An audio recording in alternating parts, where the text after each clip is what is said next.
Olha, o cuscuzinho temperado é esse aqui, ó. Cuscuzinho temperado. Ó, chega, tá quente, o bicho tá quente que tá. Oh, beleza. E o feijão, meu amor? Já o feijão tá aqui. O feijão também tá aqui. Ai. Pegando ele. Bom, feijão, eu botei feijões. Aí eu dou uma misturada assim. Olha. Cadê o arroz, meu amor? Tá aqui. Minha esposa fez um arrozinho refogado, delícia, que só ela sabe fazer. O arroz dela é delícia mesmo, viu? Ai. Tô varado mesmo de fome, viu? Arrozinho. Meu amor fez. Minha esposinha é caprichosa na cozinha. Ela... Maria. Olha, agradecer a Deus todos os dias por minha esposinha fazer meu almocinho e ter o que comer também, né, minha gente? Aê, garoto!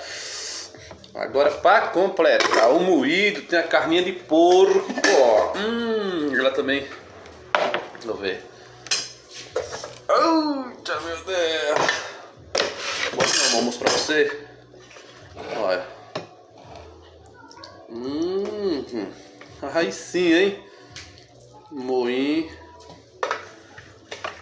Tá aqui uma batatinhazinha. Olha, olha.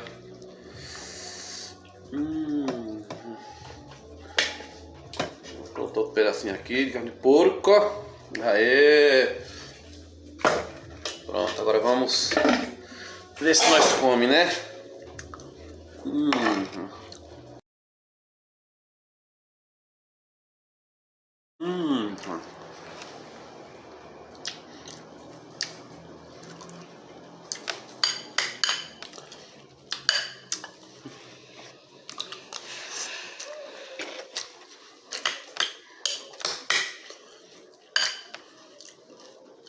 Toma, meu bem. Tô prestando.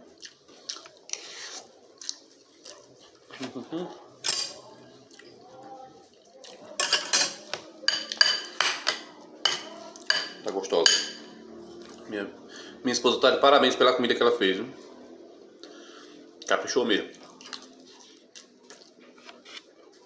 Obrigada.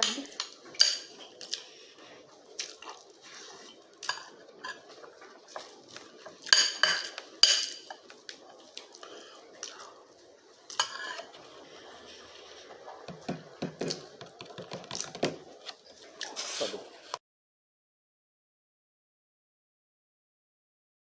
Aí, tô terminando, viu aquele prato que eu botei, viu?